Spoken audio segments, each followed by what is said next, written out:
네, 무상거주 확인서에 대해서 알아보도록 하겠습니다. 지금까지 이제 대항력을 쭉 공부해 왔는데요.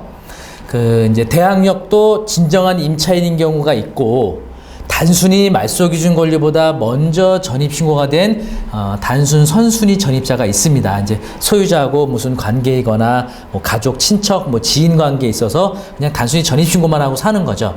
자, 이런 경우가 있는데요. 사실 이제 이렇게 선순위 전입자가 있으면 임차인이 아니라고 해도 어떤 문제가 있냐면요. 경락대출에 문제가 있습니다. 경락대출이라는 거는 낙찰받고 여러분들이 보통 대출을 받으시게 되죠. 예, 이걸 이제 경락대출이라고 하는데, 경락대출을 해주는 금융권에서 현재 말소기준 권리보다 먼저 전입신고된 선순위가 있으면요, 경락대출을 안 해줍니다. 문제의 소지가 있다는 얘기죠. 그렇죠? 예, 그래서 임차인인지 여부와 상관없이 일단 말소기준 권리보다 먼저 전입신고낸 이런 단순 선순위 전입자들, 이들의 물건이 이런 사람들이 전입신고되어 있는 경우에 굉장히 주의해야 됩니다. 그리고 또 역시 이런 사람들은요, 부동산 인도명령, 그러니까 민사집행법이 개정돼서 부동산 인도명령을 통해서 한 두세 달 만에 빠르게 강제집행을 할 수 있는 제도가 만들어졌는데요. 그런 강제집행 제도를 할 수가 없습니다. 인도명령이 안 나오는 거예요. 그런 선순위 전입자들은 명도 소송을 해야 됩니다. 어때요? 굉장히 좀 주의해야 되겠죠.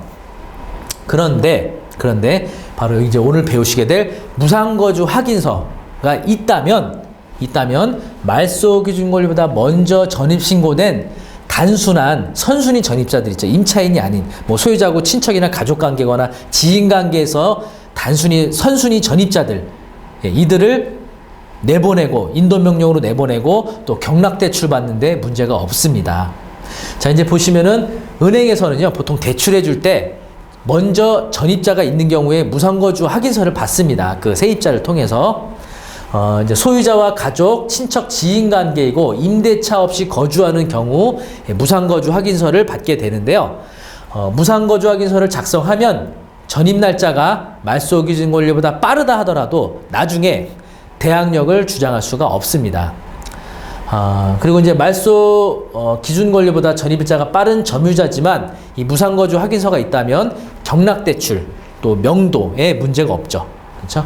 예, 자, 그러면 무상거주 확인서 이제 우리가 구하는 여러 가지 방법이 있겠는데요. 실제 무상거주 확인서를 제가 입찰에 사용했던 그런 내용을 알려드리겠습니다.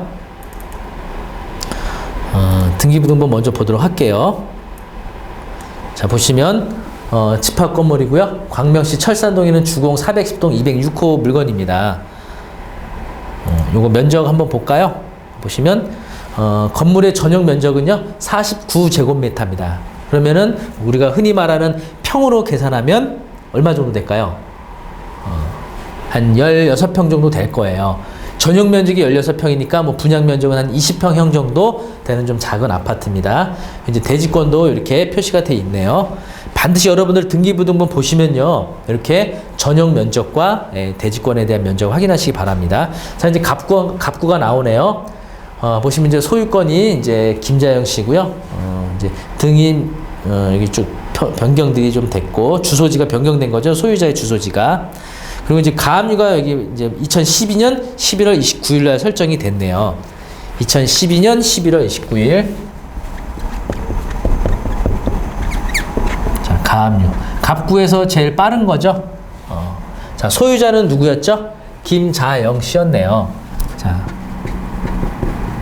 소유자는 김자영 씨입니다. 등기부등본 보실 때 현재 소유자도 이렇게 체크를 하시는 게 좋아요. 자, 그 다음에 쭉 보시면은 뭐 가압류가 또 하나 설정돼 있고요. 임의경매 개시 결정이 2013년 9월 2일 날 이렇게 등기가 돼 있네요. 자, 을구 보시면은 근저당 설정됐던 게 말소가 됐네요. 그리고 계속 말소가 됐고요. 여기 자, 맨 밑에 순위 5번 근저당 설정이죠. 2009년 4월 17일 가압류보다 어때요? 빠르네요. 2009년 4월 17일.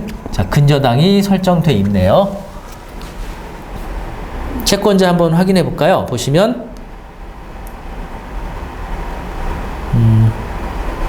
우리은행이네요. 우리은행. 우리은행 근저당. 자, 이 집의 말소 기준 권리는 근저당일까요? 가압류일까요? 바로 2009년 4월 17일 설정된 요 우리은행 근저당이 바로 말소 기준 권리가 되는 거죠.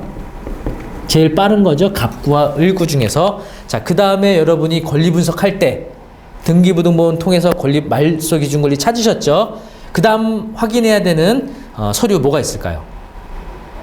바로 그 다음에 확인하셔야 되는 게 전입세대 열람이죠. 전입세대 열람.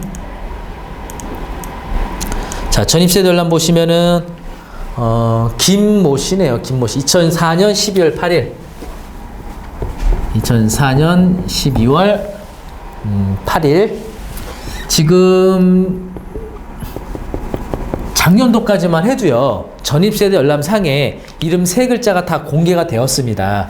근데 개인정보법 강화 때문에 개정되면서 전입세대 열람상에 이렇게 성만 공개되고요. 이름은 공개되지 않아서 경매물건 권리 분석하는 데 있어서 약간 애로사항이 생겼습니다.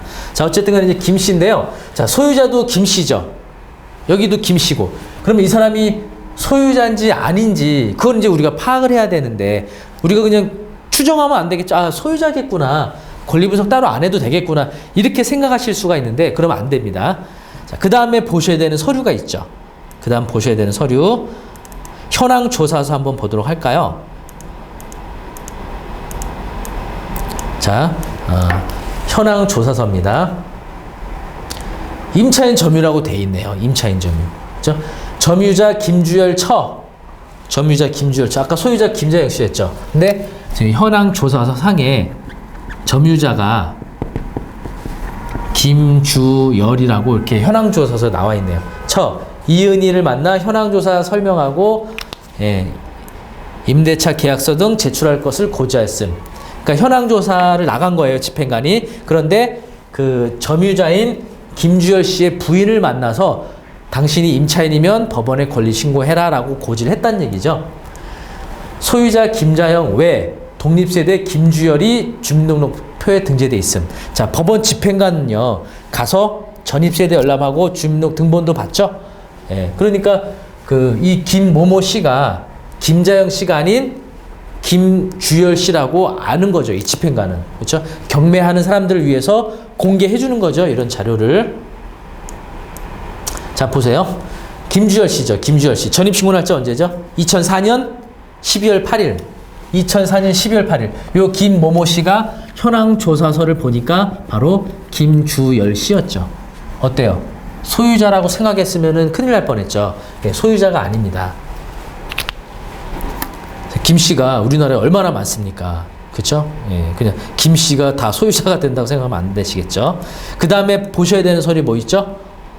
물건 명세서 보셔야죠. 물건 명세서. 자, 물건 명세서 보시면은 2013 타경 2598호죠. 자, 김주열 씨 정보 출처 구분해요. 현황 조사가 있고 권리 신고 있나요? 없죠. 이거 왜 없죠? 김주열 씨가 법원에 권리 신고를 안 한 거죠. 안 한 거예요. 현황 조사만 있어요. 그러니까 보시면은 뭐 보증금 미상, 차임 미상, 확정일자 미상, 배당 요구 여부 일자에 어때요? 아무것도 안 써져 있죠? 배당 요구 안 한 거예요. 전입신고 2004년 12월 8일 현황 조사상의 내용 기록해 놓은 거고요. 자, 이 김주열 씨 대항력이 있나요, 없나요? 대항력이 있죠. 2009년 4월 17일 날 설정된 우리은행 근저당 말소 기준 권리보다 전입신고 날짜가 어때요? 빠르죠. 대항력이 있단 말이에요. 대항력이 있는데 배당 요구를 안 했죠. 그럼 이거 물건 들어가시면 돼요, 안 돼요? 안 되는 거죠. 만약에 이 사람의 임차인의 보증금이 2억이면 낙찰을 시세 3억짜리를 2억 5천에 받았어요. 그러면은 이 임차인 보증금 2억 물어주면 얼마에 사는 거예요? 3억을 4억 5천에 사는 거예요. 그쵸? 이런 물건 하시면 안 되는 거죠. 하시면 안 되는 겁니다. 그런데 자, 보세요. 임대차 확인 무상거주 제출이라고 돼 있습니다. 채권자는 EAR 제3차 유동화 전문 유한회사 이렇게 나와 있고요. 이 내용 간단히 설명드리면 위 당사자 간 사건과 관련하여 법원 경매 정보 사이트에는 당사자로서 임차인 김주열이 등재돼 있고 해당 경매사건 임대차 관계 조사서상 점유인 김주열의 전입일자가 2004년 12월 8일로 조사돼 있습니다. 그러므로 본 경매사건에 대한 입찰 희망자들은 위 김주열이 채권자의 근저당권 설정일 2009년 4월 17일 보다 전입자가 빠른 대항력 있는 임차인으로 오해할 가능성이 크고 이러한 오해는 경매 목적물에 대한 유찰로 이어져 채권자에게 손실이 발생할 가능성이 큽니다. 그러나 은행에서 대출 당시에 김주열과 김자영은 자필로 작성한 확인서를 통해 김주열은 김자영의 조카로서 임대차 계약 없이 무상 거주 중이라는 내용을 확인하였습니다. 이에 채권자는 공정한 경매 절차를 위해 임대차 확인서를 제출하오니 물건 내역 비고란에 공지하여 주시기 바랍니다. 예, 이렇게 돼 있죠. 채권자 EAR 제3차 유동화 전문회사. 자, 보시면은 임대차 확인서 우리은행에서 받은 거예요. 여기 김주열 임대차 계약 없이 무상 거주 중 이렇게 돼 있죠. 예. 임대차 사실 확인필 다 돼 있고요. 김자열 씨가 도장도 찍었고요.